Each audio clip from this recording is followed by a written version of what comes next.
What's up guys, welcome to the video. Today I'm going to be doing a pretty simple and easy GPU overclocking guide. Make sure to smash that like button and subscribe for more videos. So I'm going to be using Msi Afterburner and Msi Combustor. I know you guys have been asking this a little bit in the past. I have never gotten to it. I don't know why, but I decided I'll just show this because this is what I use for overclocking my GPU currently. It's really simple. So I'm using Msi Afterburner and Msi Combustor, as I said. There'll be a link for those two in the description for downloading them.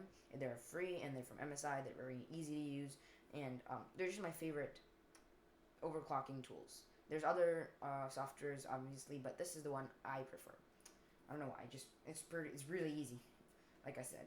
So MSI Combustor is a stress test. I'm going to be running at 720p, and MSI Afterburner is the thing we're going to use to overclock the GPU itself. You can see there is the temperature limit, the power, the memory clock, fan speed, core clock, and stuff like that. And there's core voltage, but we're not going to be going over that because that is a little bit more advanced, and I don't really use that because I feel like, I don't know, I just don't use it because it's a little bit more risky. And make sure to do this at your own risk. This is a little bit risky. You can make your computer unstable. It can cause crashes. That is why the method I'm going to be using today is kind of safe. That's why the stress test is there. So how it works is we're just going to go ahead and run our stress test, and it launches a stress test tool. It's going to be running at really less FPS if you don't have a powerful graphics card. Like I'm running at 25 FPS. So I'm just going to do tessellation to X4 and post effects to none. That just increases it FPS a ton. And just do auto move. Free move, you could do it to like move yourself, but obviously I'm gonna be changing the settings instead of this, so auto move makes it a little bit better. So this is again at 720p for me, just a little bit easier to run, as easier than 1080p or whatever, 1440p. So these are the default stuff. First of all, for MSI Afterburner, let's go here. This is the power limit. I'm gonna go ahead and max that out, and I'm gonna apply that. FPS effect shouldn't be that high, maybe a few 5 FPS, as you can see a little bit. But now we're going to change the core clocks. Actually, first let's change the fan speed, because the fan speed is important, because now that we're going to be overclocking, you're going to need to increase your fan speed, make it a little bit louder to be able to handle this. Honestly, I don't mind the loudness too much, so yeah. Give me a second. I'm sorry.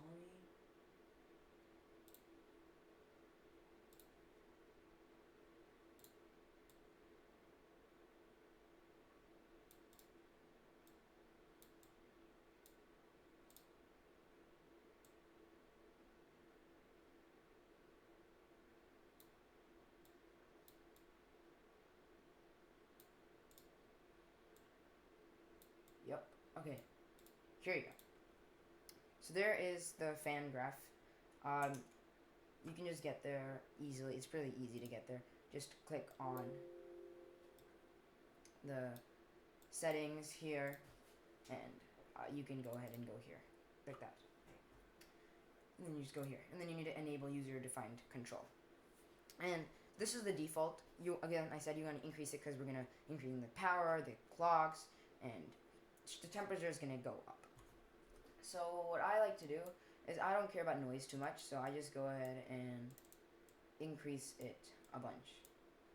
That way my overclock the temperatures are not too high.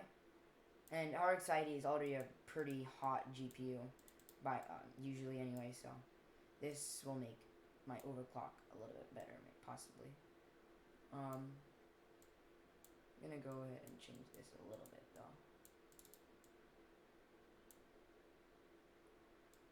So this is the fan curve for adjusting right now. How it works is this is the fan speed, the percentage, and this is the temperature in Celsius. So this is what I'm going to use. You can fine tune it more. This is just a little bit of an example of how much you might want to increase it. I might increase it more, whatever, I'm going to apply that. Okay. And then I'm just going to save that to my profile number 2, just to make sure it's running in MSI Combustor. And now let's just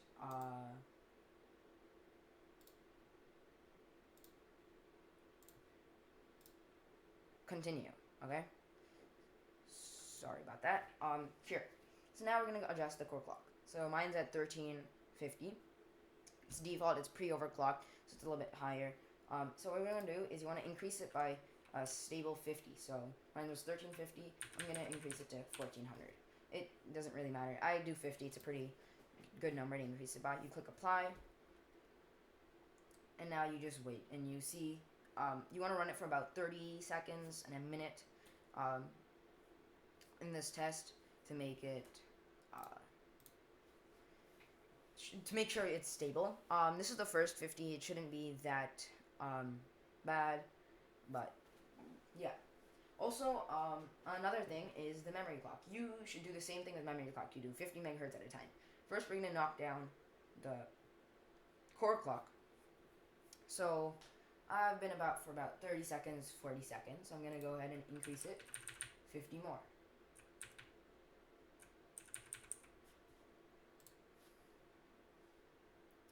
Now we're gonna let that run for a little bit more again. This should make your FPS about like 10, 15 more. Not the most, but it's just, I don't know, just a little bit more FPS. Honestly, if you don't if you don't care if there's a little bit more noise, and you just want a little bit more FPS to get a little bit more graphics,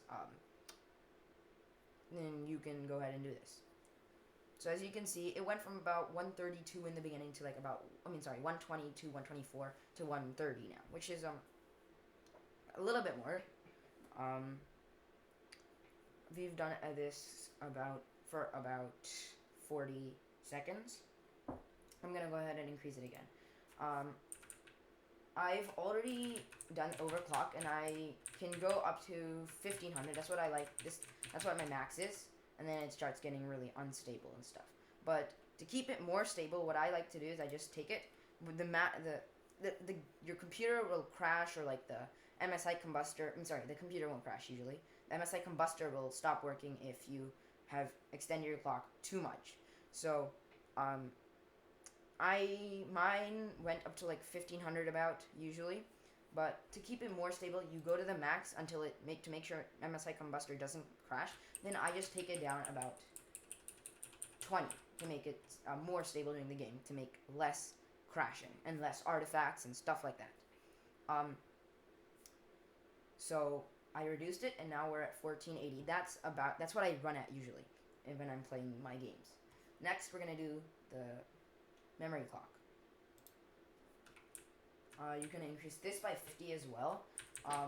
Usually memory clock is really more flexible than the core clock. So for me, you can like get it higher. Like here, I only got about 130 megahertz boost. Mine's already overclocked, my GPU. That's why it's not going like 200 megahertz more, just a little bit, because it's already pre-overclocked from the manufacturer XFX, which is the brand I got it from. So yeah, memory clock I don't think is overclocked though, so just keep doing it 50. Memory clock can actually make a pretty big difference on textures, because textures can load in faster. So I'm gonna just increase it by another 50. For me, I'm gonna keep going by 50 here. Make sure it's stable. I already know what's stable for my system, which is why I'm limiting mine. But you guys are gonna not know unless you've already overclocked before what your system can take, how much megahertz your GPU can go up to. So you guys are gonna need to test out. I'm not gonna. Sometimes if you increase your core clock too much, it can make your computer crash. But you can restart and come back, and MSI Afterburner will reset the settings back to default, because it doesn't want you to crash again. And it shouldn't be that bad anyway. Your computer will only crash when you're running a game and if your clock's too high. So it's not that big of a deal going. But don't go overboard. Don't just set this to max. Like that's not smart. It's not a smart thing to do. You can really damage your GPU, which is not a good thing. So keep it. Do it safely. Just increase it by 50. So I already know my memory clock. Mine goes all the way up to 250, which is about a 250. That's a 250 megahertz overclock. which is really good. So yeah, I'm just gonna save it. And make sure you put your power limit to max and your temperature limit also to max. Mine was already set to max for temperature limit. Max power limit was not. So yeah, you want to keep it at max, because even if you increase your core clock and memory clock, it might actually make you lose performance rather than gain performance if you don't increase your power limit. Because the higher the core clock, the more power it's going to take. And this FPS here is not really a good, it's not that good of a thing to measure, because in different scenes you'll get more FPS and less FPS, so it's not the best to just see. Like if I were to go to auto move here, free camera here, and I can look at one place. Let's see. If I was to look at it here, let's see, this scene right here, right? And I'm gonna go ahead and set this back to 1350. And I'm going to go ahead and set this back to 2000. And set this back to the default 0%. You can see here I'm getting about 134 FPS, 135. Excuse me. And then when I apply this, you can already see the FPS gone down by about 7 or 5, you know. Yeah. I mean, MSI Combustor is not the best test to use to check if your overclock actually made that big of a difference. But yeah, maybe you guys will actually get a bigger difference than mine, because mine's all, like I already said, pre-overclocked, so my core clock is not going that much higher. But I'm still keeping the overclock because I've had this for a few months. I just never made a tutorial on it, and it's really stable. And if your computer maybe gets stable, sometimes crashes a little bit when you're playing a game, maybe decrease your overclock or increase your fan speed, because it could be it's overheating or your core clock is not stable. So yeah, I'm gonna go ahead and set this back to what I like. There you go. You can see immediately it goes up already a little bit. Like I said, not much because of my pre-overclocked graphics card. But I think this is definitely something that is worth doing. And, well, yeah, that's pretty much it. Again, there will be download links in the description for MSI Combustor and MSI Afterburner. And make sure to smash that like button and subscribe. And yeah, have a great day. Bye.